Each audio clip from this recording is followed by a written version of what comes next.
Okay, welcome to the first module on three blank text completions. Yes, we're finally here on these large, long text completions. So let's have a quick introduction to what's going on here. You'll notice, of course, three blanks. For each of those blanks, we will have three answer choices. In order to receive full credit, you'll have to answer each blank correctly. If you do the math, that ends up actually being 1 out of 27 chance of guessing correctly. So don't bet on basically guessing correctly. So I'm going to teach you in this module the basics so you can go through these three blank text completions and not have to guess, but get them correct. So what you'll see here is that this three blank text completion has three sentences. That, however, is not always the case. These are some variable beasts here. We have a one sentence, three blank text completion, as you'll see, a two sentence, three blank text completion, a three sentence, and even a four sentence, three blank text completion. So a whole lot of variety going on.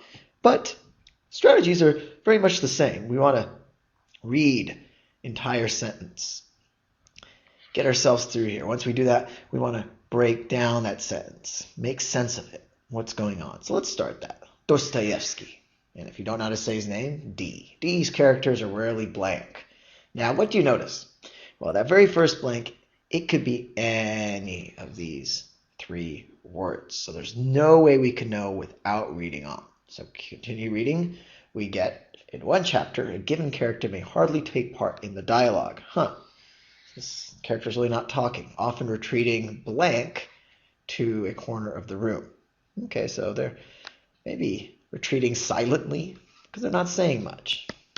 So just as I've done in other text completions, I'm putting in my own words as I read through. A few chapters later, that same character will be prone to bouts of blank, during which time he or she will speak in a ceaseless manner. So they go from not speaking at all up here, retreating silently, to speaking in a ceaseless manner, meaning they keep talking and talking.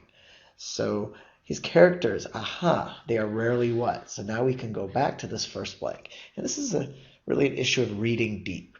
What I mean by that is not just reading the entire sentence, but knowing that sometimes the clue to the first blank will come way down at the bottom. So you really have to read deep to figure out what that first blank is. Or sometimes even the second blank. It won't be right around the second blank here maybe, but it could be at the very end. So always read deep.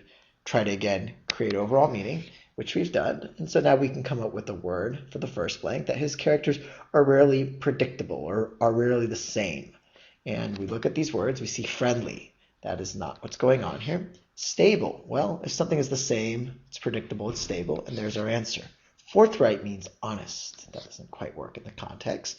And now we can go to the second blank, and we see, well, prematurely means early, or done beforehand, doesn't mean silently. Docilely means you just go along with the program, but here they're kind of retreating off to the corners of the room. They don't want to talk to anyone, and if you're sullen, you're sort of downcast and moody, and you don't feel like talking to anyone. So there's definitely a good answer.